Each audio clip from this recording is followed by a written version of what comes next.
doutores, eu sou Ricardo Valente, oftalmologista aqui do Rio de Janeiro, idealizador do canal Fala Doutores, canal esse que vocês já estão conhecendo, venho tentando trazer as celebridades da medicina para trazer luz, para brilhantar aí a nossa medicina, um pouquinho nebulosa, mas que, se Deus quiser, a gente vai sair dessa situação aí um pouco conturbada.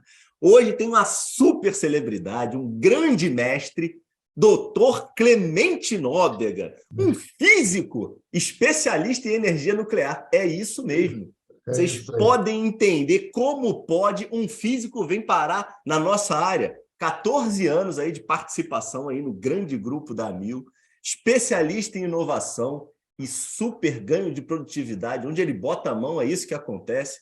Grande palestrante, escritor aí de inúmeros livros, um dos maiores especialistas e amante do valor em saúde que a gente tem no país, sócio proprietário da Inovatrix, pai e tudo avô. Mais que vocês podem imaginar. Avô, aí, fala, Clemente. Tudo bem, Clemente?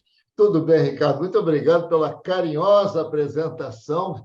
Estou me sentindo muito à vontade, muito feliz de estar aqui batendo esse papo com você. Sou um admirador do seu trabalho, da sua energia, da maneira que você conduz a conversação, né? Nessa nossa, não só no seu programa aqui, mas no ambiente da saúde em geral. Então, é muito bom estar aqui com vocês. Conta comigo, vamos lá. Maravilha, Clemente. E, assim, já te falei em off e queria deixar aqui em público meu total agradecimento aí pelo teu tempo. Obrigado, e por tudo que você presta aí para a cadeia de saúde. Você é uma pessoa que faz diferença aí para a gente. Obrigado de verdade, tá? Obrigado a você, meu caro. Mas vamos nós. Clemente, início de tudo, como é que começa essa história? Da onde que Clemente sai? Clemente começa na família. Eu sou o mais velho de 8 irmãos, todos estão vivos. Eu nasci em 1950, minha mãe teve 8 filhos em 8 anos, 2 pares de gêmeos, e o que eu sou é produto desse ambiente familiar, que era extremamente assim, coeso em torno de uma ideia religiosa. Meus pais, principalmente meu pai, era um católico muito fervoroso, muito praticante. Meus pais já morreram, e a minha educação assim foi muito religiosa mesmo, quase que militante até a minha adolescência. Depois eu mudei um pouco, e deixei de ter como referencial a questão religiosa. Mas a minha origem, aquilo que eu sou, é obviamente fruto desse caldo de cultura, né? A figura da minha mãe é muito interessante para você entender um pouco da minha personalidade também. Minha mãe foi que me ensinou a ler. Minha mãe era uma pessoa muito erudita, era professora. Minha mãe teve 8 filhos, como eu disse, né, em 8 anos, fora alguns que ela perdeu, nem sei quantos, enfim. Mas depois, quando eu tinha lá 10 anos, talvez, então o mais novinho tinha 2, minha mãe voltou para a faculdade, que ela tinha interrompido, se formou em letras na Universidade Estadual do Rio de Janeiro, fez mestrado, fez doutorado, fez concurso para a universidade e passou, obviamente, e conduziu o resto da vida dela ensinando gente, orientando aluno, né? A especialidade dela era semiologia, né? Era umas coisas assim meio... Então, eu venho de um meio que sempre valorizou muito a leitura, a discussão das ideias. Meu pai também era assim, apesar de meu pai ser funcionário de uma empresa estatal, ele não era assim tão exuberante quanto a minha mãe, né? Mas ela era assim a pessoa com quem todo mundo gostava de conversar, né? Porque ela explicava coisas, ela construía lógicas de raciocínio interessantes para te explicar as coisas mais bobas. Se você perguntasse assim, Dona Francisca, por que sapo se escreve com S e não com C cedilha? Uma pergunta assim. E ela te explicava e você, então tem alguma origem isso aí, né? Então, eu sou muito fruto desse ambiente, né? Sempre gostei muito de ler, por influência da minha mãe, lia de tudo. Eu sou um viciado em leitura, eu não consigo ficar sem ler, né? E tenho uma gama de interesses muito grande que depois veio se refletir nas minhas escolhas profissionais. Eu estudei química, eu sou técnico químico aí pela escola técnica, depois fui fazer engenharia química, depois saí da engenharia química, fui fazer física, depois de fazer física, eu fiz pós-graduação em engenharia nuclear, e depois, e trabalhei nessas áreas todas, né? E depois fui para a Alemanha, fiquei 5 anos lá, voltei e fui trabalhar na Mil. Então, dá para você tentar entender aí, caramba, eu não sei se dá para entender, mas esse, digamos, ecletismo, né? Ou essa multiplicidade de interesses e de curiosidades é uma coisa que me caracteriza muito e tem origem familiar. Mas me diz o negócio, na questão escolar, você estava, obviamente, em outro momento, felizmente, e hoje em dia, infelizmente, que a gente tem a questão das escolas públicas sem qualidade. Você estudou em escolas públicas Só antes em de ir para a escolas escola públicas. técnica? Só em escolas públicas. Só em escolas públicas. Em Niterói, no Liceu Nilo Peçanha, foi a minha escola aqui. Depois eu saí da escola da escola pública e fui para a escola técnica lá no Maracanã, aqui, né? A escola que hoje tem outro nome, da minha época era Escola Técnica Nacional. Depois me formei em Química ali, né? Era Como o técnico. Cefet, Clemente? É hoje onde é o Cefet, né? Tá. Antigamente chamava Escola Técnica Celso Sukov da Fonseca, depois Escola Uhum. Técnica de Química da Guanabara, era lá dentro, ainda tinha o negócio da Guanabara. Isso foi lá nos anos 60, né? E depois eu saí de lá, fiz vestibular mole, passei E como é, facilmente como é que vinha para o Rio? de barca. Só tinha Barca barca, né? Era opção Barca única, tinha, né, não tinha pô? ponte. Ponte é uma coisa de 1974, nós estamos falando do início dos anos 60, né?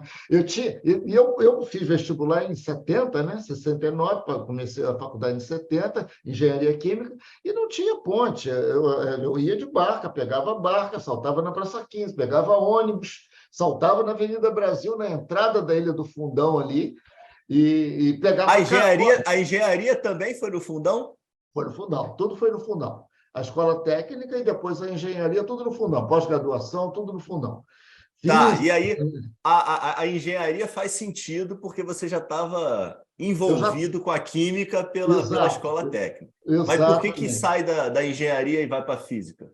Por influência de um professor, essencialmente, um grande professor que eu tive no ciclo básico do curso de engenharia química, que era uma dessas figuras que acaba fazendo você, caramba, isso aí é mais interessante do que engenharia química. E aí eu mudei, eu me transferi, eu não cheguei a me formar em engenheiro químico.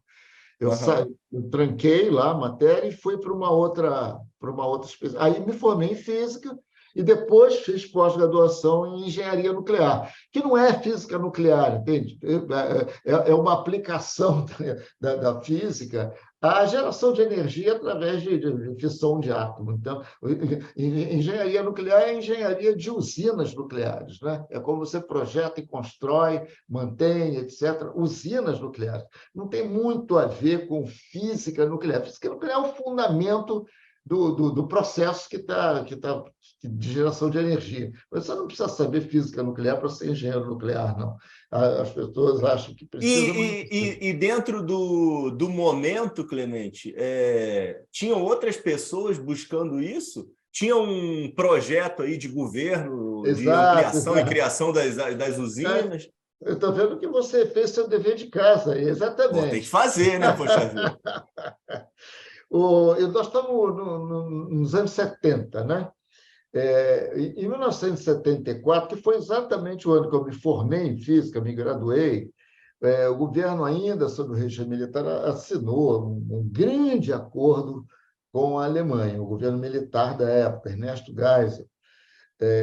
A ideia era trazer para o Brasil toda a infraestrutura industrial, que a gente chama de ciclo do combustível nuclear, que é prospectar o Urânio. O Brasil tem minério de urânio, processar aquilo, transformar aquilo em combustível para a usina nuclear, operar as usinas nucleares, falava-se em 30 usinas nucleares naquela época, reprocessar o combustível, porque o combustível fica muito radioativo depois de utilizado, então não pode sair botando em qualquer lugar. Naquela época, essas preocupações ambientais ainda não eram tão relevantes, Uhum. mas sempre foi uma coisa, uma área de especialização, como você vai tratar do rejeito, onde você vai armazenar, o que você vai fazer. Então, naquela época, isso foi manchete, esse acordo o Brasil fez, os Estados Unidos foram contra, porque, teoricamente, isso daí daria ao Brasil um conhecimento tecnológico que, eventualmente, poderia até levar à produção de armamento nuclear, coisas desse tipo. Então, muita gente da minha geração, muitos engenheiros, físicos, foram atraídos para esse programa, né?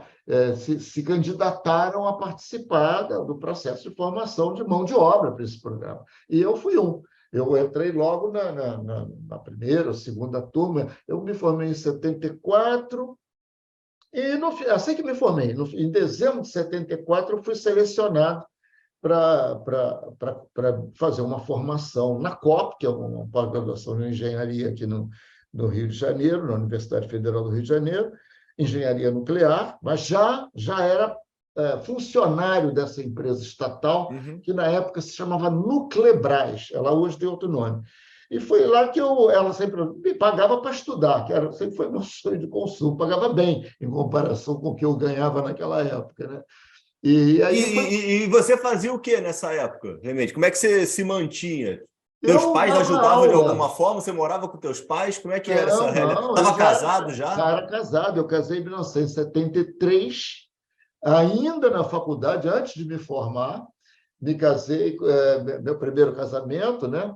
Então, saía de Niterói, depois dessa confusão todo dia, para a faculdade, voltava, ia para Caxias, que, não entendi, né? Que é uma cidade da periferia do estado do Rio, aqui, município do Duque de Caxias, aqui, e foi lá que eu tinha conhecido a primeira mulher, namorada, ela era de lá. Por coincidência, foi nessa época que eu conheci o Edson Bueno, Ah, fundador lá em Caxias. Ele também estava por lá ainda como residente, ou médico iniciante. Ele era um pouco mais velho que eu, uns 3 anos mais velho que eu. mas você só ia para Caxias por causa da namorada? Só. Ia de E você foi ônibus conhecer o Edson por cá? lá, Rapaz, você lá, vê como é que são as lá. coisas. E era engraçado porque o lugar não era um lugar bacana, né? Nunca foi assim, famoso como um lugar muito charmoso. Aham. Baixada Fluminense e tal. Então, ali tinha lá um barzinho, uma festinha, uma coisinha assim, que as pessoas que tinham a juventude da época, que tinham a cabeça assim, um pouco melhor, mais antenada, um pouquinho mais cosmopolita, né? Acabavam frequentando, né? Acabavam se encontrando naqueles pouquíssimos lugares que atraíam um tipo de juventude ali daquela época, tal, que gostava dos Beatles, essas coisas, né? E foi ali que eu conheci o Edson.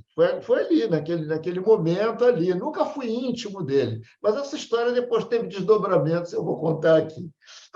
E me diz um negócio, em que momento que você vai para a Alemanha e por quê?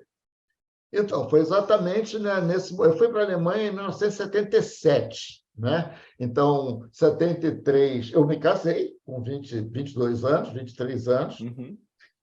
e ainda dando aula em escola pública, cursinho pré-vestibular, eu me sustentava assim, era assim que você perguntou.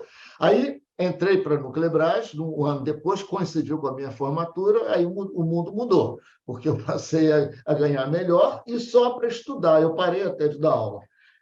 Porque eles identificaram lá em mim uma possibilidade, enfim, um investimento que valia a pena, eles pagaram o mestrado para mim, me pagaram um salário bom, e começaram a me preparar para ir para a Alemanha. Eu fui um dos primeiros brasileiros que foi. No total, foram mais de 200 ou 300 brasileiros para Mestrado foi no Fundão também, aqui o Fundão no também. Rio. Exatamente, foi no Tá. Fundão. E Então, isso morando em Niterói. é, morando em Tá. Niterói. E aí eu fiz tudo, fui para a Alemanha em 77 e fiquei por lá até 1982. Voltei rapidamente aqui em 79. E aí você vai para lá para estudar mais. Não, eu não fui para estudar, eu fui para trabalhar já. Era um tipo de treinamento que a gente chamava on-the-job training, treinamento do trabalho. A empresa alemã que tinha feito, que era a detentora da tecnologia que o Brasil adquiriu, ela chamava a gente para eu e outros técnicos, né, para ir para lá, para trabalhar lá, para aprender fazendo. Não era sala de aula, a gente se engajava em projetos que eles lá já estavam tocando para os clientes dele, entrávamos como se fossem engenheiros júniores, né, das equipes e participavam, faziam um projeto, ajudavam, trabalhavam como engenheiros ali para aprender aquilo que a gente viria em seguida a implantar no Brasil, no momento que as E usinas brasileiras... onde é que você aprendeu inglês, Clemente? Inglês, Na marra? eu aprendi inglês na cultura inglesa, estudei 3 ou 4 anos, mas aprendi, e eu tenho muita facilidade para idioma, né? Então, eu aprendi inglês assim, na minha juventude ainda, antes de casar, antes de tudo, na minha adolescência, na época da escola técnica, eu já tinha começado antes, e depois aprendi alemão também. Eu cheguei a falar alemão muito bem, fiquei lá 5 anos, tinha que aprender. Mas eu me preparei durante um ano, menos de um ano, na verdade, uns 9 meses, assim, estudei intensamente o idioma, não aprendi nada, porque ninguém aprende aquele idioma em 9 meses, mas eu cheguei lá e, depois de um certo tempo, estava bem desenvolto no idioma também. Então, eu falo inglês e alemão, mas alemão não falo mais, eu não pratico mais, Ah, então, mas aí, dá um mês para você que você está voando aí no se alemão. precisar, vou ficar gaguejando aqui.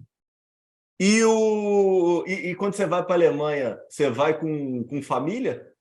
Eu fui com família, eu era casado já. Tiago estava vivo já? Não, não, não. Tiago é produto, digamos, do meu segundo casamento. Eu Ah, só ah, casei com a mãe do Tiago lá na frente, né? O Tiago eu cê- herdei do cê- primeiro do, casamento pri- da minha segunda mulher.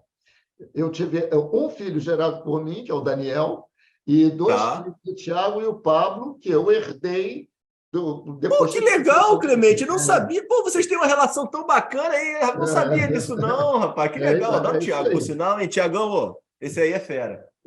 Pô, não sabia disso, não. É isso aí. E aí, então você vai com essa tua primeira esposa, Isso. sem filhos. Sem filho, eu dei uma volta, voltei ao Brasil em 79, fiquei um tempinho aqui. Aí nasceu o meu filho, o Daniel, mais novo, né? Filho gerado por mim, nasceu em 1980, e nós voltamos para a Alemanha em 82, aí já com o Daniel com 2 anos de idade. Então, né, eu, minha primeira esposa, e o Daniel. Né? E ficamos lá, bom, até 85, mais ou menos. Eles depois voltaram, eu fiquei mais algum tempo e tal. Né? E a história foi essa. E como é que é a volta? A volta, Para que você volta? Você volta totalmente empregado, com uma expectativa eu gigantesca de volto, botar a volto. mão na massa.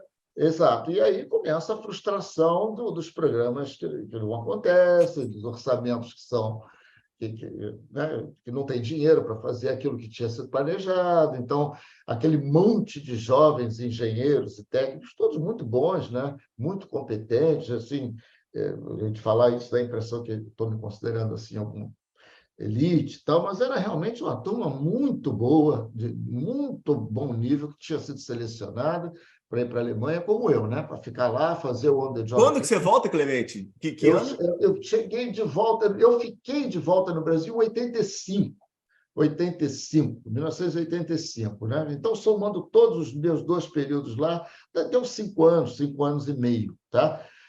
Tá, mas Então, e aí? Então, não, peraí. Então tem que te perguntar uma outra coisa. Como é que você sai de um país no final do regime militar para um país de direta já? Como é que foi essa transição aí, esse teu é, momento aí de sair para um lugar e voltar para outro?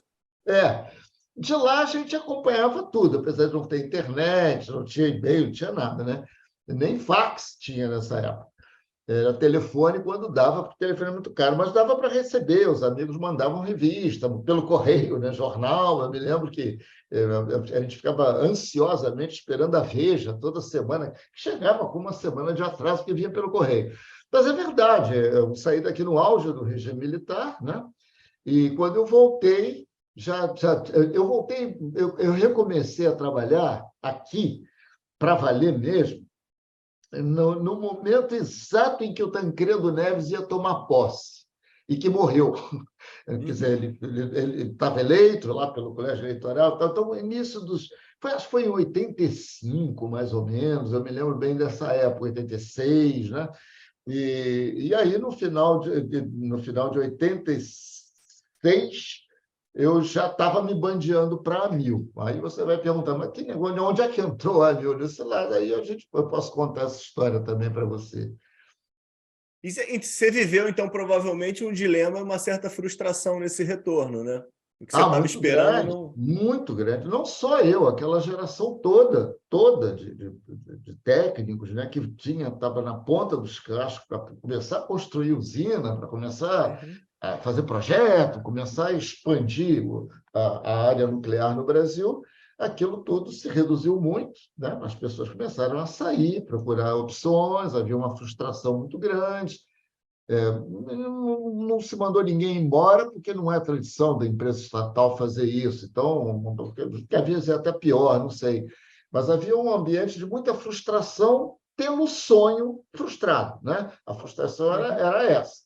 Então, você pega a gente na flor da idade, né? Recém-formados, faz um processo de seleção muito duro, vinha gente do Brasil inteiro para tentar ser escolhido para ir para a Alemanha para participar dos programas de treinamento e tal, para voltar, para fazer 30 usinas nucleares, para não sei o quê, e depois não acontece nada, né? O Brasil tem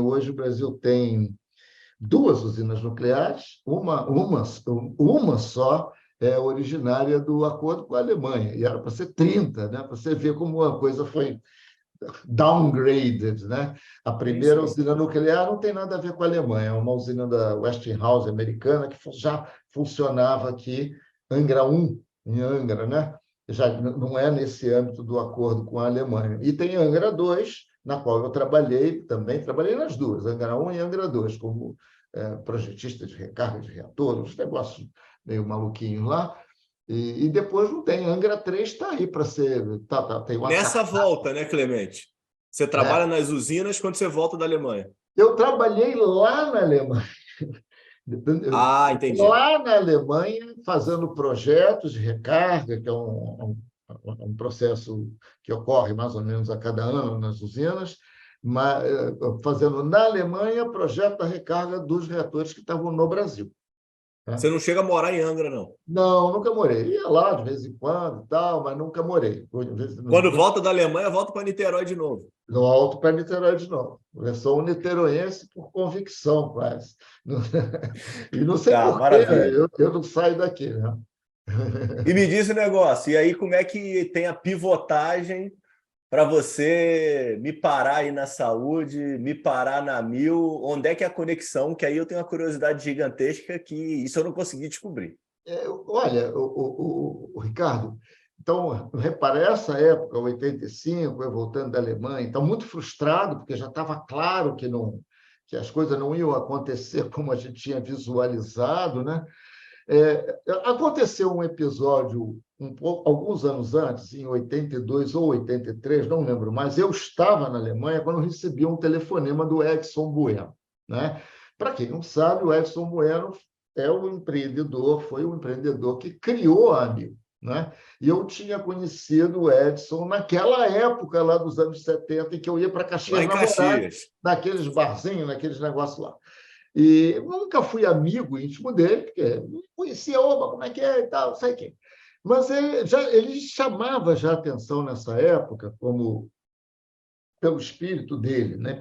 Pela maneira como ele se comportava. Ele era um cara muito pobre, mas pobre mesmo, pobre de passar fome. Ele não tinha dinheiro para tomar o ônibus de Caxias de volta para Copacabana, onde ele morava lá, em algum quarto alugado, alguma república, né?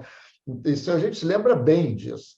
Mas ele, então, dormia no hospital, alguma coisa assim, não sei os detalhes, né? No hospital onde ele fazia o estágio dele, também não sei como ele foi parar lá, mas lembro muito de comentários dele dizendo coisas assim: olha, esse hospital, eu me lembro de ser o Hospital Imaculada Conceição, o nome eu não me lembro mais.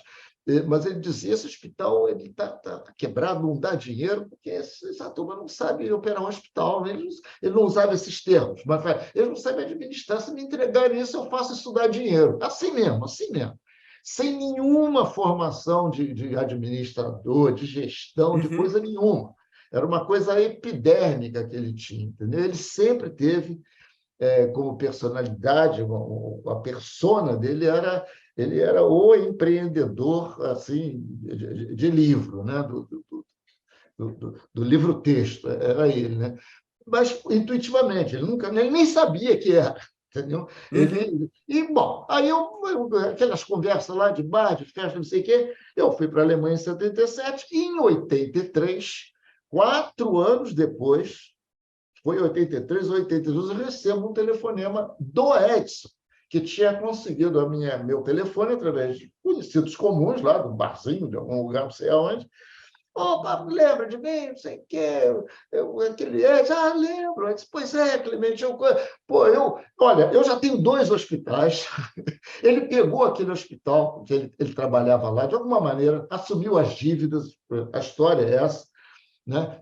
Tem pessoas que podem contar essa história com muito mais detalhes, que estavam lá com ele nessa época. Eu não estava, né? Mas ele já tinha assumido o hospital, já tinha feito o hospital dar dinheiro, virar, né? Aí tem milhões de histórias, da maneira como ele se relacionava com a comunidade local. Bom, e já estava no segundo, e ele queria, o que ele queria comigo? Ele precisava de ajuda, alguma coisa, porque ele queria ir lá na Siemens, lá na Alemanha. Eu trabalhava na Siemens, eu trabalhava no braço nuclear da Siemens, um grande Tá. conglomerado, né? Tipo GE, né? Então, que tinha atividades variadas. Uma delas era a energia nuclear, e era lá que eu estava. E o Edson queria ir lá para comprar equipamento médico para os hospitais dele, ou para negociar equipamento. Esse negócio que você conhece, tomografia, ressonância, esse negócio, né? Só que ele, quando falou comigo por telefone, falou, pô, eu quero você me dá uma força aí, eu quero ir aí, porque eu já percebi que ele era um grande negociador, né? Excelente. Então, se ele fosse negociar lá, ele já tinha algum contato, ele conseguiria condições melhores do que comprar através de algum intermediário aqui, alguma coisa assim. Só que ele não sabia inglês, não sabia alemão, não sabia nada. Então, ele precisava essencialmente de um tradutor. E como ele descobriu que eu estava lá, ele me pediu para dar uma força a ele. Como é que eu vou negar, né? Então, eu tirei uma semana no trabalho, lá na CIM, pedi licença, uma semana, fui lá para Frankfurt recebê-lo no aeroporto, né? E fiquei lá uma semana com ele, eu no hotel, escrevendo telex, mandando telex para os fornecedores, ajudava ele cheguei aí lá na Siemens também conversar lá com alguém para traduzir. Enfim, e ele se virava, ele sempre se virou, ele não tinha... Então, peraí, mestre Clemente, contextualiza o que é Telex, pô. O pessoal não vai entender a tua Telex. conversa, poxa vida. Telex é o precursor do fax, né? Então, que veio depois do telégrafo, né? Era uma maquininha, eu usei muito pouco, na verdade, mas era uma maneira de você se comunicar mandando mensagem através de uma fita que você perfurava lá de alguma maneira e transmitia uns sinais à Era distância. o WhatsApp do momento, poxa. Era o WhatsApp, era uma espécie de internet da Idade da Pedra, um negócio assim, né? Nem fax tinha, eu nunca esqueci quando nós fomos apresentados ao primeiro aparelho de fax lá na Alemanha, na Siemens, um monte de engenheiro alemão, e um sujeito lá falou, eu vou mostrar para vocês, está vendo esse papel aqui que eu estou escrevendo isso aqui? Eu vou botar o papel aqui nessa máquina e alguém vai receber lá no Japão. Aí a turma ficava, como é que pode aquele que transmite uma folha de papel? Né? Ninguém sabia daquela tecnologia, mas Sim, enfim. lógico. Aí eu fiquei uma semana lá, ajudo o Edson aqui, ajuda ali, uma pessoa muito agradável e tal, muito determinada e tal. E de noite a gente saía para jantar, ele me botou num hotel lá, levou minha família, minha ex-mulher, meu filho, Daniel, que tinha 2 anos só naquela época, 2 ou 3 anos, né? E ficamos num belo hotel lá. E quando acabou essa semana de trabalho, eu ajudando ele com telex, com tradução, eu traduzia as coisas que ele entregava, as propostas para ele e tal. E aí ele levou a gente para jantar e ele virou durante o jantar e falou assim para mim, Clemente, eu gostei de você, cara. Quem conheceu o Edson sabe que ele era assim mesmo. Eu gostei de você, sabia? Gostei, rapaz. Você tem cabeça para trabalhar comigo. Larga esse negócio de engenharia nuclear, pá. Nós vamos fazer a maior empresa de saúde do Brasil. Mas eu notei que não era a maior do Brasil. O Edson não pensava em termos, ele queria a maior empresa do universo. Entendeu? Larga isso. Falei, pô, cara, esse cara é maluco. Foi exatamente o que eu imaginei. Eu pensei naquela hora, obviamente, eu não levei a sério, né? Porque eu não sabia o que era essa área de saúde. Eu era um técnico, era um nerdzinho lá de programar, enfim, fazer cálculo de projeto de reator nuclear. O que tem isso a ver com plano de saúde, né? Ou com hospital, né? Mas ele também não sabia me dizer, mas ele queria que eu fosse para a AMIL, que tinha sido criado em 78. A AMIL foi criada em 1978. Então, Ah, naquela época, os negócios do Edson já eram a Mil, né? Que é pequenininha, 3 anos, 4 anos, né? Na verdade, nós estamos em 2003, 5 anos de vida tinha a Mil, e os hospitais, que ele já tinha lá, uns 3, lá em Caxias, né? Os hospitais sempre foram em Caxias e a Mil estava no Rio. E ele queria, ele ficou insistindo. Então eu falei, não, mas que é isso? Não tem sentido, não é? Eu não vou abandonar a minha profissão para um negócio que só porque você acha que eu sou um cara bacana. Não, não tem nada. Aí isso não rolou. Mas em 1986 eu já tinha voltado para o Brasil, lembra? Foi a época que o Tancredo morreu, aquele negócio todo. Na verdade, o Tancredo morreu antes, foi antes, mas essa época foi a época do acidente de Chernobyl, esse que teve o seriado aí, que é uma sim, usina sim, sim, sim. nuclear lá, né?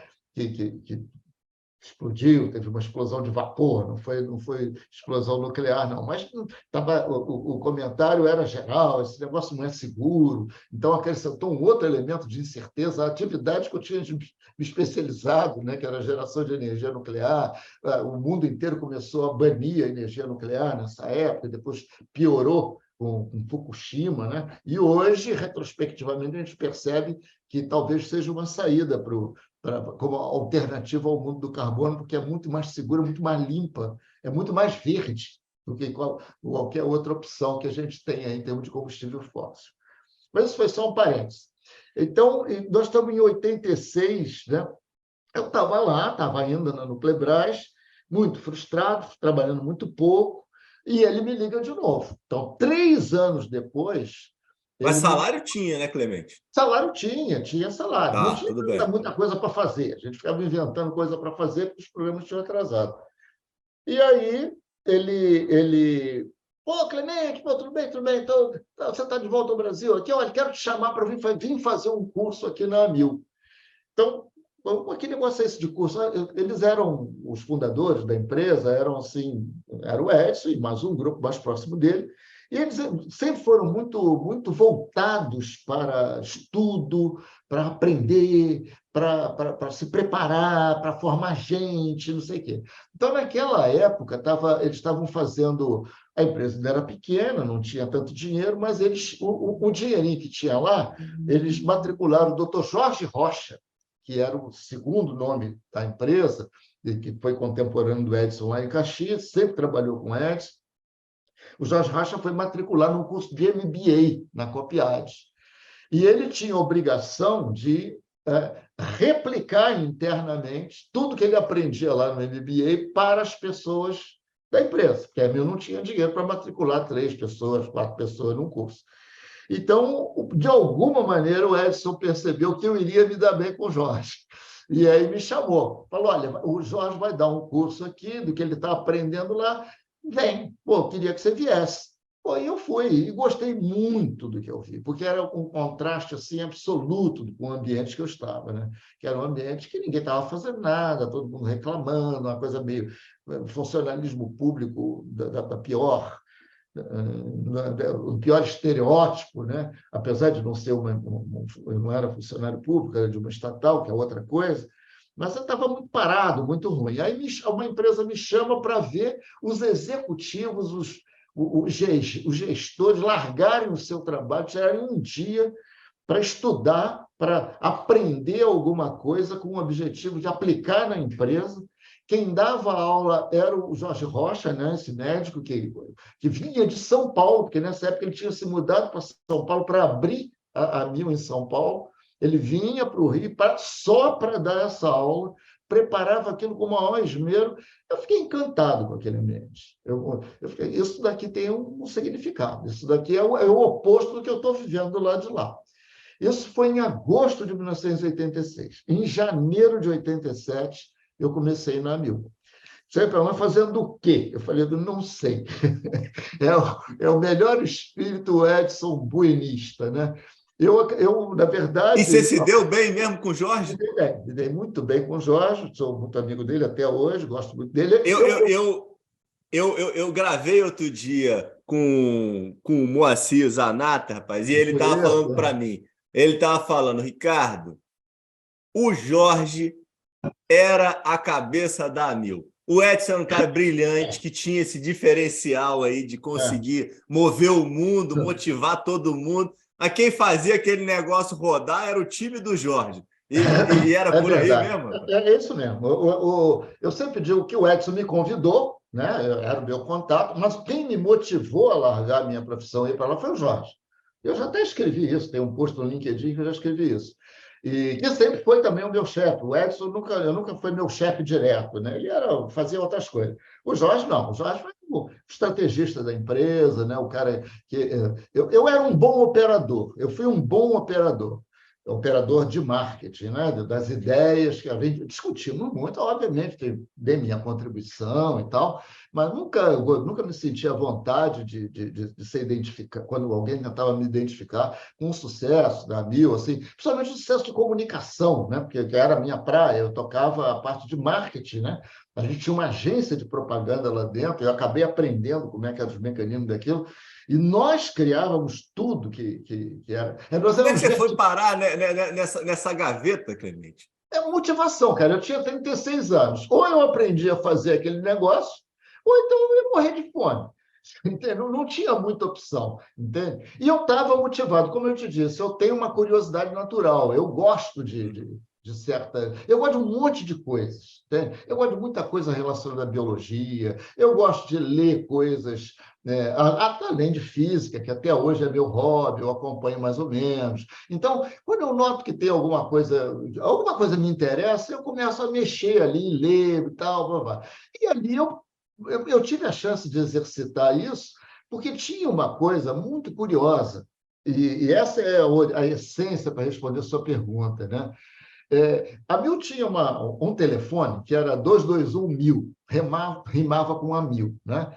E as nossas propagandas comerciais sempre terminavam, tinha lá alguma mensagem, alguma coisa, e ligue agora, ligue a 1000, 221.000, aparecia na televisão, aparecia no Jornal Nacional, a gente concebia aquilo tudo, as ideias vinham do Jorge, eu operava bem aquilo, tinha um grupo muito criativo, tinha uma agência de propaganda lá dentro, que eu era o diretor de marketing, essencialmente. A minha atividade era tocar essa agência de propaganda, comunicação, eventos, trazíamos muito palestrante internacional para falar lá também e tal. Mas o bacana, o que me seduziu muito foi o experimento que a gente fazia, essa mentalidade experimental. Essa é a novidade para você, que era o seguinte: vamos ter uma ideia bacana, vamos tentar comunicar essa ideia. Então, tudo que a empresa tinha ia para a televisão, para fazer propaganda de televisão. E tinha o convite, acabava a televisão, então liga agora, liga, 221.000, era insistente o negócio. E eu ficava na empresa até 8h30, 9h, para ver se o telefone ia tocar, ou seja, para ver se aquela mensagem comercial estava tendo efeito no mundo real. E logo a gente começou a perceber que dependendo do ritmo com que entravam as ligações, que era gente que tinha visto comercial, eu estava aceitando o convite para ligar, para saber mais sobre os planos da Amil. Então, dependendo do número de telefonemas que a gente começava a contabilizar na primeira meia hora depois do comercial, logo em seguida, no dia seguinte, tal, a gente sabia quanto ia vender naquele mês. Entende? Dava para projetar certinho. Pô, as indicações estão ótimas, a venda vai ser maravilhosa. Então, essa ideia de você conceber uma coisa, fazer um experimento, né? Porque aquilo era um experimento comercial, né? Era uma experiência, como se fosse um laboratório. Se o telefone tocasse, você estava bem. Se o telefone não tocasse, você você não estava bem, você não ia vender, você não estava tendo resultado. Então, eu gostava muito desse lado lúdico, né? Um lado meio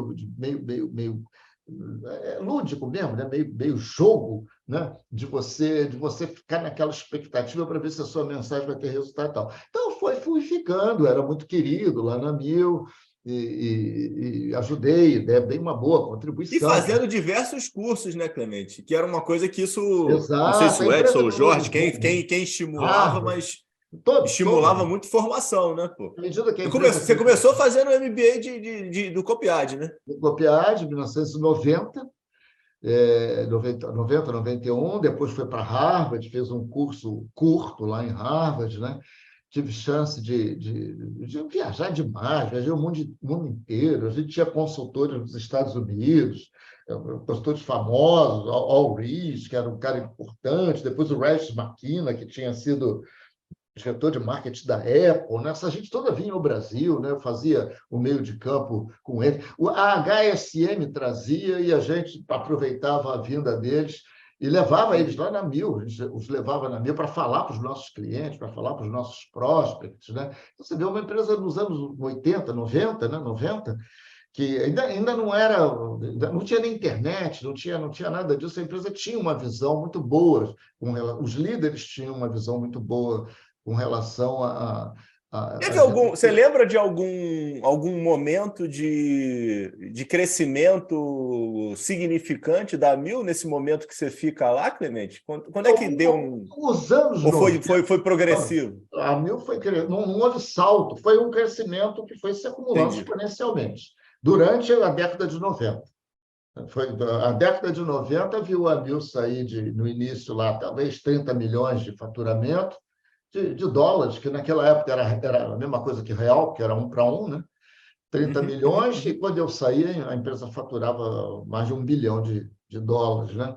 Então, foi um crescimento bem significativo, mas não tem nada a ver comigo, entendeu? Tem a ver com quer dizer, obviamente eu contribuí um Não, pouquinho aí mais. não, mas para com isso. Aí o canal é meu, eu posso falar que tem. Você tem a humildade aí do teu lado, poxa vida. Eu fico te elogiando aqui, pô. Não, eu não, eu, E, mas diga lá. e me diz o negócio.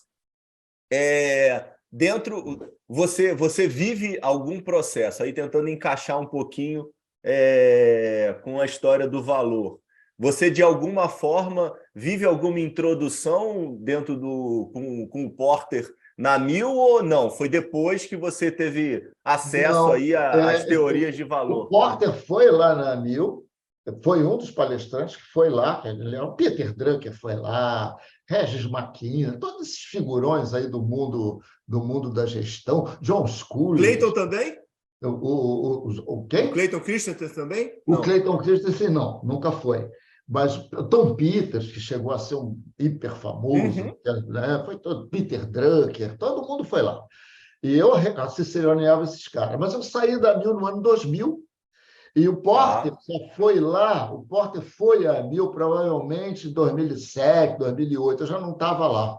Eu poderia ter ido nessa palestra, até me convidaram e tal, mas eu não pude. Eu sempre tive uma relação boa com a empresa, apesar de ter sido o único diretor que tenha pedido demissão. Eu saí porque por uma dessas inquietações pessoais. Eu não me via como, eu não gosto do mundo executivo, para ser bem Uhum. sincero. O mundo fazer carreira numa organização, ficar naquele negócio de reunião para lá, reunião para cá, e não sei o quê. Eu gosto de estudar, eu gosto de pesquisar, gosto de fazer o que eu fiz no meu início de Amil, conceber uma solução para um problema e ver se o mundo real vai concordar comigo. Isso que eu gosto de fazer. Tá? E é isso que eu fiz a minha época toda na minha. Então, quando a gente via o resultado do trabalho, vê o resultado do experimento que você faz, para mim me dá um prazer extraordinário. Né? É isso que eu gosto de fazer. E eu já tinha passado dessa fase, já tinha gente lá para me substituir, então o caminho era talvez entrar aí em negociações para ajudar a comprar empresa, para ajudar a abrir Uhum. capital, essas coisas não me interessam, entendeu? Eu não tenho vontade de fazer essas coisas. Mas, essencialmente é isso. Né? A Mil ainda era uma empresa familiar nessa época, também me desagradava um pouco. eu estar ali ficando velho, já estava próximo de 50 anos, né? Já estava chegando aos 50, e não gostava de imaginar que eu ia ficar velho e o meu destino, a minha vida, estariam todas na mão de uma ou outra pessoa, né, da Morando família. em Niterói. Agora, Niterói, de Niterói eu nunca saí. Em Niterói você Então, nunca saiu, eu pô. nunca saí. Aí eu chamei, eu aproveitei essas circunstâncias todas, escrevi um livro em 1996 para experimentar. Eu tinha começado a Qual é o teu tentar primeiro livro, Clemente? Quando é que você escreve o primeiro livro? Você está com quantos livros 1911 escritos, Clemente? livros, 11 livros. O primeiro, Tá. o primeiro foi o que fez mais sucesso até hoje. É um livro que vendeu certamente perto de 100 mil exemplares, uma coisa assim. É um bom Caramba! livro. Mas é um livro de 1996, né? Portanto, é um livro que tem 20 e tantos anos, né? Quase 27 anos. Né? Então, esse livro se chamou Em Busca da Empresa Quântica. É um livro em que eu faço uma analogia entre o mundo das empresas e o mundo da física. Né? A mudança Uhum, de paradigma e tal, ficou bem legal. Eu hoje não escreveria mais exatamente da mesma maneira, uhum. mas, obviamente, mas o livro foi muito interessante. Também gostei muito de ver o livro chegar nos primeiros lugares. Ele foi para a lista dos mais vendidos. E por causa desse livro, que eu escrevi enquanto ainda estava na Amil, era diretor da Amil, não pedi autorização a ninguém para escrever, escrevi porque eu quis, publiquei porque eu quis, que também já não pegou muito bem lá, porque isso tem que ser dito, né, Ricardo? Porque a gente, senão fica todo mundo, né? Eles não gostaram, o Edson não gostou, o Edson ele falou, pô, esse cara, que negócio é esse que ele está fazendo aí que não falou comigo? Então, tinha um negócio meio coronelesco ali também, Uhum, né? uhum. De um certo controle e tal, o que os diretores estão fazendo. Eu comecei a sair fora disso por minha conta. O livro fez sucesso. A revista Exame me chamou por causa desse livro e eu comecei a escrever para a revista Exame, fazer ainda na AMIL. Comecei a receber um monte de convite para fazer palestra aqui e ali, por causa da temática do livro. E aí ficou evidente que o meu futuro não era na AMIL. Né? Ficou para mim e já estava claro também para. Ah, você começou a ganhar muitos holofotes, né? Doutor É, Edson ficou incomodado nesse momento com é, seus holofotes, né? ele não gostou. O Jorge Rocha, que era muito mais próximo a mim, né? Era mais íntimo também, ele nunca reclamou, mas também nunca gostou. Eu sei disso, que eu conheço ele muito bem. Né? Ele não falava, não pode, isso não tinha esse negócio. Né? Eles eram hiper elegantes. Inclusive, quando eu fiz as minhas besteiras, né, que eu fiz, eu sempre fui muito protegido pela empresa. Tem um episódio também que Ó, Clemente, olha, o Edson eu não posso. Eu vou atrás do Jorge para ouvir essa história de verdade. Olha aí, hein? procura lá, vamos ver se ele vai falar com você. Isso, foi assim, né? Ele não, ninguém me reprimiu, já não tinha esse negócio, você está proibido de fazer. Isso não era assim, o negócio não Sim, era sim, assim. sim, sim, Mas sim, sim. como eu conhecia muito bem aquele ambiente, estava ali antes, eu sabia que eles não estavam gostando muito daquilo. Aquilo ali Uhum. não estava muito bom. E quando eu resolvi sair, no final do ano 2000, aí não foi muito legal, porque aí eu fui francamente, digamos assim, contestado, né? Mas não agressivamente, mas eles deixaram de ser Uhum. meus amigos por algum tempo. Né? O Edson não Uhum. gostou, não deu ter pedido Uhum. demissão, a atitude dele era mais ou menos assim: "Ué, como pode alguém ousar não querer Sim, sim, trabalhar sim, sim, comigo?" sim. Era mais Uhum. ou menos assim, a atitude, não a fala, mas isso também logo passou, sabe? Ele ficou distante, eu também. O Jorge, ele me apoiou, tal, mas não estava morrendo de felicidade, queria que eu estivesse ali. Eu tentei explicar essas coisas todas, mas a vida deles era a empresa, entende? Então eu não vejo. A vida era a empresa, para eles, Uhum. entende? Para mim, a vida não era a mil, a vida era Uhum. outras coisas que eu ainda queria fazer. Então, essa foi a razão essencial. Mas nunca houve conflito, nunca houve. Tanto que depois eu dei curso lá, fui consultor lá, até hoje tenho contato com o que sobrou lá, porque agora não tem mais ninguém, né? Já saiu todo Uhum. mundo e Uhum. tal. Uhum. Então, a Uhum. história essencialmente é essa, foi essa. E aí você vai para as palestras Aí e eu comecei como a é que fazer. depois como é que depois você gera receita? Como é que vira aí a tua vida? consultoria, palestra, livro. Livro dá muito pouco dinheiro, né? Se você não se chama Paulo Coelho, mas te divulga, né? Você dá entrevista, tem tal. Sim.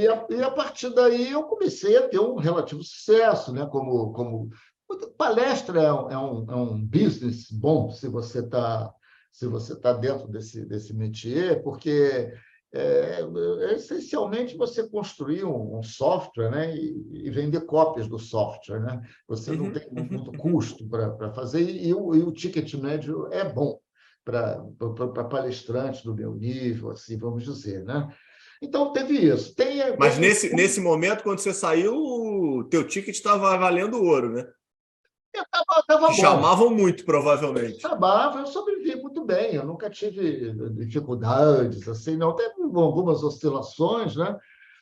Teve uma época que eu me meti a abrir uma empresa de consultoria e que depois me arrependi, então eu tinha muita gente, e isso aí não é também para qualquer um, né? O fato de uma pessoa ser bacana como o Clemente, ser esperto, ser inteligente, que ele vai ter vocação para cuidar de um business de consultoria com Sim, uma sim, equipe sim. grande como a gente tinha, né? Então, em 98, aí já foi agora, em 2008, 2009, né, com aquela crise financeira toda, ali teve um baque financeiro importante porque os clientes caíram fora, grande parte deles saíram, né? Tinha alguns.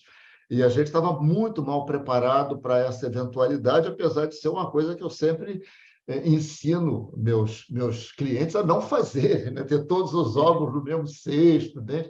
Tem que fazer a gestão do risco ali, pô. Não pode ter sua receita dependendo 70%, 80%, como era no nosso caso, 80% de um cliente só. Isso tudo são erros estratégicos, né? Mas a gente conseguiu ir levando. Eu tenho muito boa saúde, tenho um espírito assim muito tranquilo com relação a essas coisas, né? E deu para levar bem e tá tudo bem. E aonde é que você conecta com o valor? Onde é que você Ah, vê que a história é, do valor era uma boa estratégia e uma oportunidade de mudança de sistema? Ricardo, a ideia do valor surge quando eu tomei conhecimento do livro do Michael Porter, que saiu em 2007, e eu li o livro. Eu tenho esse livro aqui do meu lado, está aqui, está dando até para ver um pedacinho. Mostra ele aí, que ele é sempre bom de ser mostrado. Poxa vida. É esse o livro, né? Boa. Esse livro, eu sou Mestre Clemente, ele ainda tem o original, que ele eu lê tenho em o inglês. original, e qualquer página que você abre desse livro está marcado, está escrito. Então, Livro dele precisa depois ser posto no museu, porque ele é é, todo rabiscado. todo rabiscado. E pouca gente lê esse livro, todo mundo cita, até, mas pouca gente lê, porque é um livro meio acadêmico, é meio chato para quem não tem prazer É, em acompanhar o raciocínio do Porta. Então, quando você pergunta por que esse negócio entrou na sua agenda, eu respondo que é porque saúde com base em valor, na verdade, é cuidado em saúde com base em evidência, é ciência. O valor não é a ideia do valor não é um modismo, não é uma panaceia, como alguns dizem. Valor é o que movimenta a geração de prosperidade em qualquer setor. A ideia de você ter um custo para produzir um bem ou um serviço e alguém se dispor a pagar por aquilo que você produziu, pagar mais do que você gastou para produzir, obviamente, de modo a deixar um excesso para você. É isso que é geração de valor. E saúde não tem isso. Não existe isso em saúde. Então, o que me seduziu na proposta do Porter foi a originalidade ou o momento eureka em que eu percebi, exato, essa bagunça toda em saúde, essa distorção toda que existe, essa governança horrorosa, necrosada, esses aumentos de 30% ao ano, sem contrapartida em benefício, e essa coisa insustentável que a gente tem é exatamente porque falta na saúde o fundamento que garante que esse processo não vai ocorrer, que é um cliente que saiba pelo que está pagando. É simples assim. E o livro é simples, é simples. Em saúde a gente não sabe pelo que está pagando. Então, como é que a gente quer que esse sistema pare em pé, que ele tenha ganhos de produtividade? Se a gente construiu a casa sem o fundamento, se a gente quer fazer um edifício que viole as leis de Newton, como é que pode?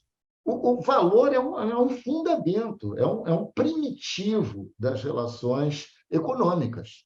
Né? Qualquer comerciante sabe o que é valor, qualquer um, qualquer pessoa que venda alguma, mas em saúde não.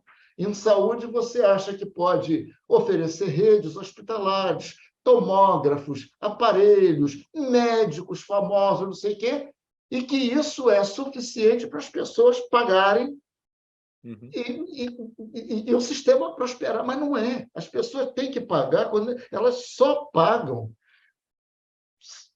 legitimamente quando elas sabem pelo que estão pagando. E ela não está pagando por um médico, ou por um aparelho, ou por uma rede.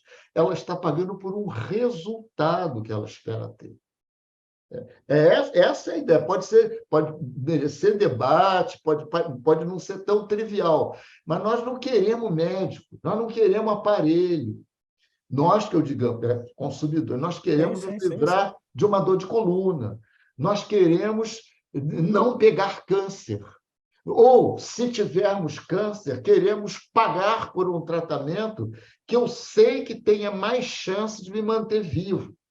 E se isso não é possível, se o meu caso é terminal, eu quero pagar por um tratamento que me faça morrer, ou que me permita morrer, com a melhor qualidade de morte possível.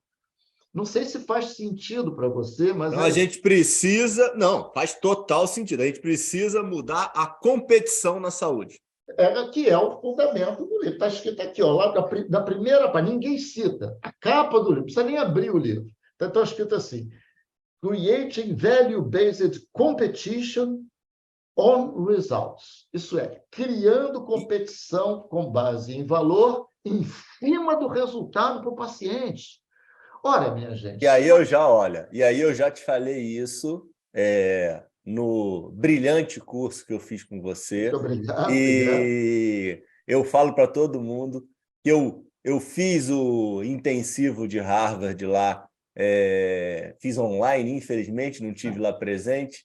Fiz o curso lá holandês com o Fred, faço todos os cursos de valor e adoro o tema, acredito totalmente e nunca tinha escutado a abordagem da forma que o mestre Clemente fala. Poxa, E que o número bom. 2, então, agradeço e indico seguirem e estudarem com esse mestre aí, que vocês vão aprender Muito de uma forma bom. É diferenciada. só ir lá E no LinkedIn.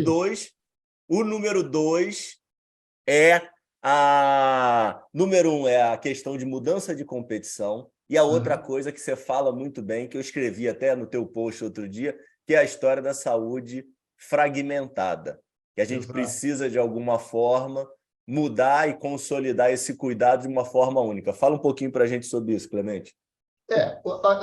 A fragmentação do cuidado, né? Isso é, a gente vai ao médico, o médico recebe lá o dinheirinho dele pela consulta, a gente faz o exame, o outro recebe lá, quem faz o exame recebe o dinheiro, se precisar, vai submeter algum tratamento, eventualmente a uma cirurgia, enfim. Nossa vida como consumidores de saúde é composta por uma sequência de fragmentos, né? De eventos de saúde que a gente percorre, que a gente tem que ser submetido, e ninguém olha para o cuidado, né? De uma maneira integral. Aquele sujeito que estava aqui, passou para cá, fez um exame, tem uma cirurgia, tem não sei o que, sei que lá, ficou bom ou não ficou bom. Esse processo ele é completamente deixado ao acaso, ele não existe. Mas então, não é possível você ter geração de valor se você não coordena, mas não é em saúde. Você não pode ter geração de valor em lugar nenhum. Você não consegue ganhar mais do que gasta legitimamente em lugar nenhum na economia se você não coordena as etapas da entrega de modo a que você lá no final tenha um cliente que saiba ou que tenha aquilo pelo qual pagou. Imagina que você faça uma compra na Amazon. A Amazon bota lá o teu... Você compra lá um livro, alguma coisa. A Amazon vai lá e bota aquilo no correio e não chega para mim. E aí escuta, Amazon, eu comprei, cadê meu livro? Eu falei, olha, nós botamos no correio. Se o correio não entregou, o problema é o correio. Não pode, não é assim. Tem que haver uma integração na linha de suprimento, como a gente chama. A ideia da saúde com base em valor é simplesmente trazer para a saúde conceitos que já estão mais do que consolidados fora da saúde. A ideia da cadeia de suprimento é uma. Linha de cuidado é a cadeia de suprimento da saúde. Por isso que a unidade básica do valor é a linha de cuidado. Não adianta você ter um bom médico como um elo que vai te atender durante o seu processo de cuidado e não ter os outros elos coordenados, porque o livro que você comprou não vai chegar. Então, não tem essa de médico bam, bam, bam. Não existe médico bom, solto. O médico bom é aquele que participa de uma linha de cuidado que entrega um resultado para um paciente, para um usuário, que satisfaça as expectativas desse usuário, né? De alguma maneira. Ninguém está prometendo um milagre, se a pessoa está condenada, ele vai viver, não é nada disso. Isso aí é tudo coisa de quem não quer pensar. Às vezes, quando a gente fala essas coisas, alguém... Então, você acha que agora o médico vai ser responsável? Entendeu? O cuidado tem que ser integral. Isso é lei de Newton. Isso não tem hipótese de ter bom cuidado desintegrado. Não existe isso em lugar nenhum. Se continuar desintegrado, ano que vem vai ter mais 30% de aumento. No outro ano vai ter mais 30% de aumento. Então, você conhece alguma atividade humana em que o preço que você paga para obter aquela coisa ruim que a gente tem aumenta 30% do ano? Sem nenhum, não tem isso. Esse ano já está insustentável, né? Ano que vem, desse jeito... Então fica essa brigalhada que a gente conhece muito bem. Mas a origem, então, só para finalizar aqui, Ricardo, então a ideia do valor, a gente que vamos trazer o fundamento de novo para a atividade. Aí tem questões fascinantes. Por que a saúde ficou assim, por exemplo, e outros setores da economia não ficaram? Né? Por que hoje você compra um bem como um automóvel, mesmo o automóvel mais baratinho que a gente tenha hoje, qualquer marca, é infinitamente melhor e infinitamente mais barato do que o carro que o Henry Ford produzia no início do século XX. É melhor e mais barato. Isso que é geração de valor, é obter mais outputs, né? Melhores outputs, melhores resultados, melhores outcomes, melhores desfechos, por preços cada vez menores. A tecnologia viabiliza isso, processos de produção, integração de cadeias logísticas, isso todo mundo já descobriu há muito tempo.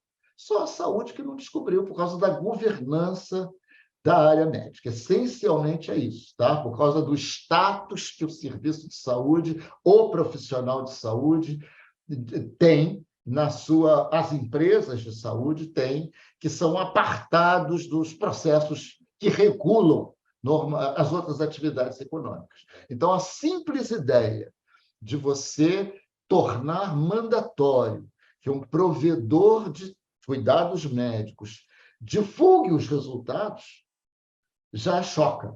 Não, mas o que é isso? Eu vou divulgar os resultados? Como assim? Repare, não é uma ideia, e isso é essencial para a saúde com base em valor. Isso na área financeira tem. Será que o pessoal da área de finanças é mais humanista do que o da área da saúde? Sabe? Existe um preço, então você tem que divulgar balanço. Quer abrir o capital da sua empresa? Tem que auditar teu fluxo de caixa, suas coisas, e botar no jornal para todo mundo ver, não pode mentir. O que você está pedindo, então, quando o Porter fala lá, né, competição com base em resultados para o paciente, é disso que ele está falando. E me diz um negócio para mim, onde é que você teve, quando e como você teve a brilhante ideia de trazer para essa mesa e para esse debate o Clayton Christensen, que eu acho que complementou de uma forma brilhante, e eu nunca tinha escutado ninguém trazer esse autor, né, para essa conversa. Está aqui, ó. O livro dele está aqui também. Já que eu mostrei o do Porter, Clayton Christensen foi eu o conheci lá em Harvard, quando eu fiz um curso curto no verão de 1994, e ele apareceu lá, ele estava fazendo doutorado, acho, nessa época, e estava finalizando a tese dele, que se tornou o livro dele que o projetou. O Clayton Christensen, ele não é um especialista em saúde, como o Porter também não é. Ele é um especialista em inovação. Ele criou uma moldura conceitual que ele chama de teoria da inovação disruptiva, que é definida de uma maneira muito precisa por ele, entende? Ele mostra que produtos, serviços que no início, isso de qualquer área, que no início tendem a ser caros, inacessíveis, tendem a exigir um tipo de expertise muito diferente para que possam ser usados. Com o tempo, as várias tecnologias que vão surgindo, né? O papel da tecnologia é sempre muito, muito importante, as tecnologias vão produzindo simplificações nesse produto sem perda da qualidade. Tá? Vão tornando mais barato, tornando mais acessíveis, possibilitando que pessoas que antes não tinham acesso passem a ter.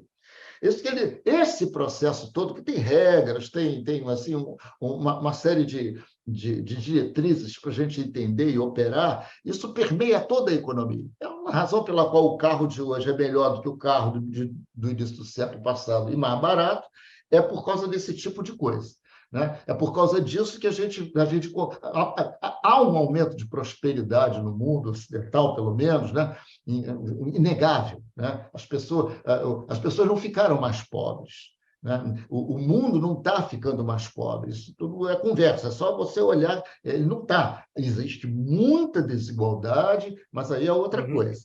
Então, o Christensen escreveu o livro dele depois do Porter. O livro do Porter é de 2007.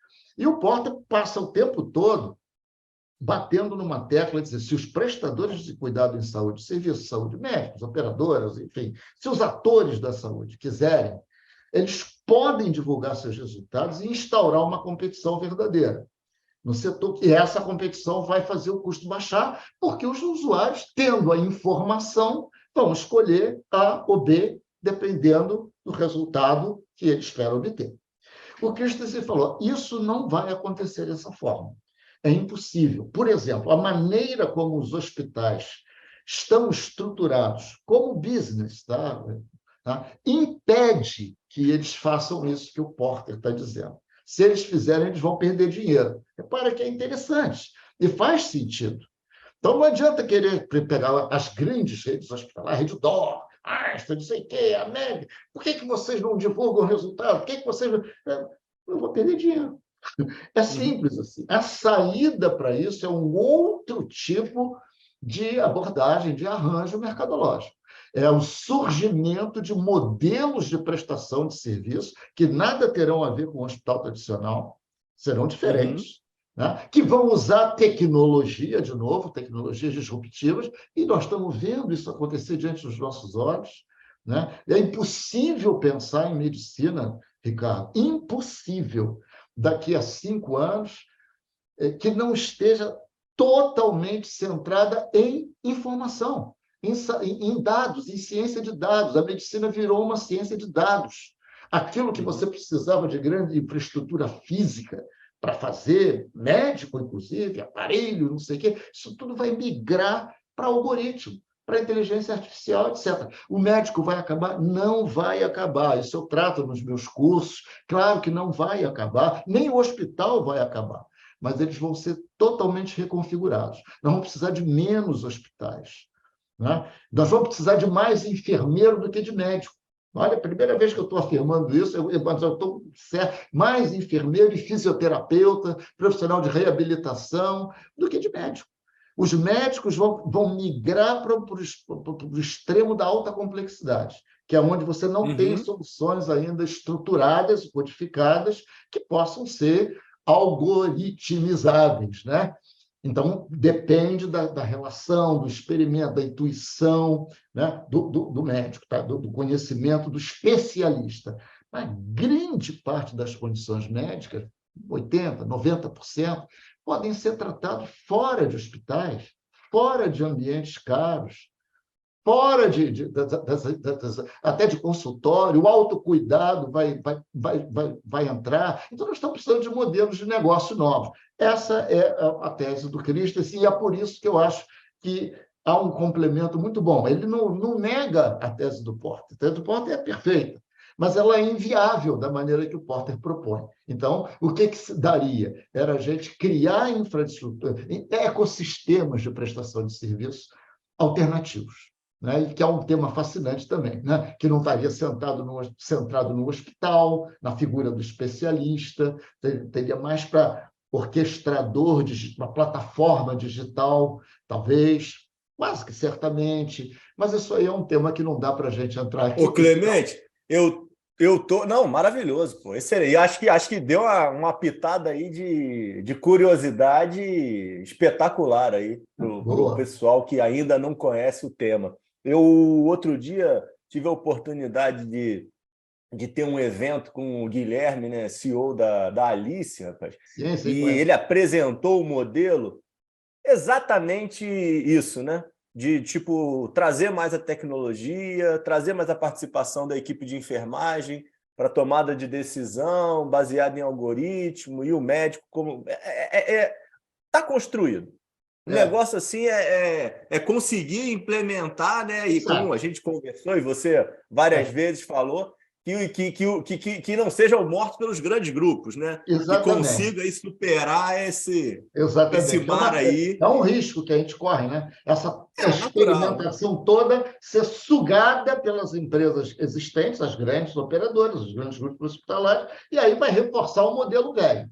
O que eu pessoalmente gostaria, até como wishful thinking, né? Como desejo mesmo, era ver aparecer modelos, ecossistemas, né? Grupos de prestadores que tivessem fora dessa lógica que a gente tem hoje, que é a lógica da desintegração do cuidado, do fee-for-service e tal, e passasse a ser remunerado pelo valor que gera pelo paciente, para o paciente ou para o usuário. Ser remunerado pelo valor é a mesma coisa que ser remunerado pelo resultado. O McDonald's é remunerado pelo resultado. Já vai alguém lá, pega um Big Mac, come, gosta, vai lá, depois come de novo, compra de novo. Então, não dá para você oferecer um Big Mac que você não tem a menor ideia do que seja um Big Mac ou qual vai ser o sabor. A gente escolhe carro, sabe, porque a gente faz test drive, a gente sabe, a gente percebe. Isso aí, a gente codifica sensorialmente o resultado que a gente espera obter. É essa barreira que saúde tem que eliminar. Isso não existe em saúde. A gente paga por mármore, a gente paga por hotelaria, a gente paga por médico famoso, a gente paga por uma porção de coisas que são aproximações da probabilidade real da gente vir a ter o resultado que espera. Essa é a ideia, e isso é um fundamento. É por isso que eu gosto. Eu gosto de coisas que partem de fundamentos. Mestre Clemente, os dois livros aí desses todos aí que são mais indicados aí para o pessoal ler, me coloca aí como indicação de livro aí. Quero dois que você mais gosta dos seus aí, para a gente colocar meus. Aí no. Dos seus, não quero, não. Falar dos outros é fácil, pô. Eu quero que você fale de você, pô. Esse livro aqui é um livro pequenininho, né? Ele é de 1995. Ele se chama A Intrigante Ciência das Ideias que Dão Certo. Então, é um livro que procura examinar de onde vem essa dinâmica essa dinâmica que a gente chama de inovação, né? A substituição de modelos, de produtos, de modelos de fazer as coisas velhos por novos, né? Esse é um livro que eu recomendo. Ele está na Amazon, dá para comprar fisicamente. Um dos livros meus que é menos conhecido, que ele só saiu em e-book, né? em edição digital, que eu recomendo fortemente, acho que está R$ 8 na Amazon, é de graça.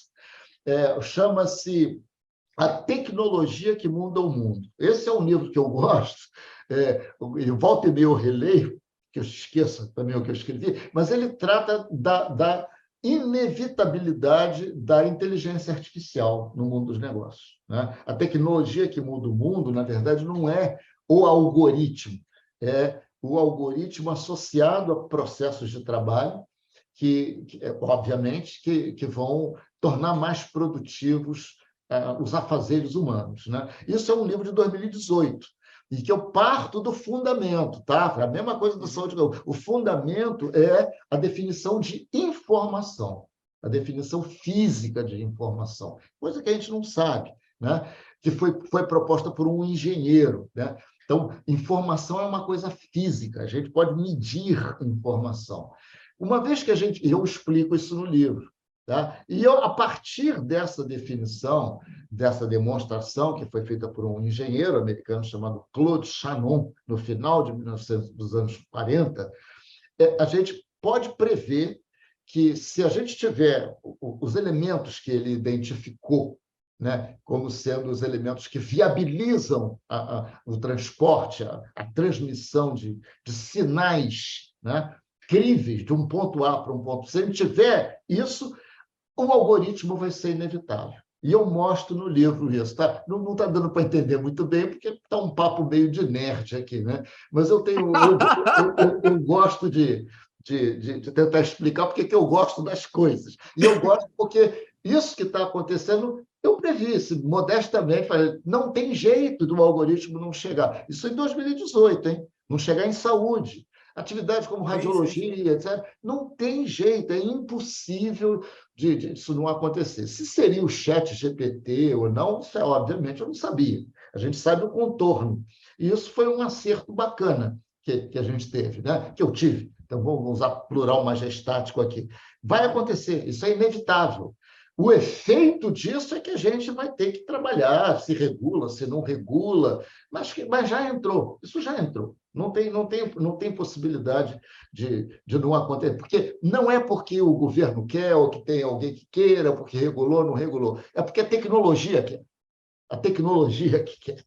Né? A tecnologia tem vontade própria, que também é uma ideia que eu explico nesse primeiro livro aqui. Esse negócio de tecnologia querer coisas, né? É uma maneira estranha de falar, mas é uma maneira boa da gente tentar entender por que certas coisas são inevitáveis. Né? Por que certas coisas vão acontecer. A gente não consegue vislumbrar o detalhe, mas a gente consegue perceber claramente o padrão daquilo que vai acontecer. Saúde é claramente isso que eu já falei. Saúde virou uma disciplina de dados, apoiada por clínicos. Deixou de ser uma disciplina, uma atividade de clínicos apoiada por dados, como vem sendo até então. Isso já aconteceu. Os profissionais de saúde, os enfermeiros, fisioterapeutas, que sempre foram profissionais de apoio, né? Eles vão para o centro do cuidado agora. Eles vão ter um mundo novo na frente deles. Mas façam o meu curso lá que vocês vão entender isso melhor. É só ir lá no LinkedIn, né, Ricardo? Rapaz, olha, ele é o mestre, né? Olha, ele já fechou tudo com chave de ouro. Clemente, olha, queria imensamente agradecer, parabenizar.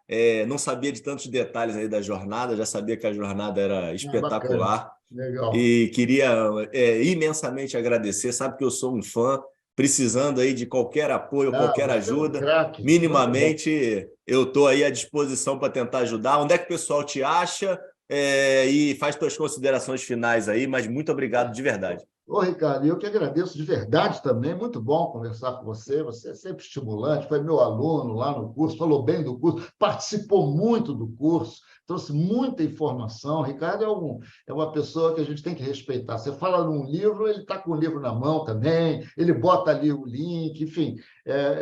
Eu admiro muito você. Muito obrigado, Ricardo. Quem quiser conversar comigo, é só entrar no LinkedIn. Entra lá no LinkedIn, bota lá na barra de procura. Clemente Nóbrega, vai cair no meu feed, me manda uma mensagem, é a melhor maneira. Não vou ficar dando e-mail nem nada aqui, porque agora também eu estou meio enrolado, e-mail eu deixo acumular, quando vejo tem 500 e-mails que eu não li. É melhor me mandar mensagem pelo LinkedIn. E eu respondo todo mundo, tá? Manda que eu respondo, a gente conversa, vai ser um prazer. Tá bom, Ricardo? Muito obrigado mais uma vez, meu caro, pelo carinho, pela atenção. Foi muito legal estar aqui com você. Pessoal, fica com Deus. Até a próxima. Abraço, Até. Clemente. Tchau, tchau, mestre. Abração.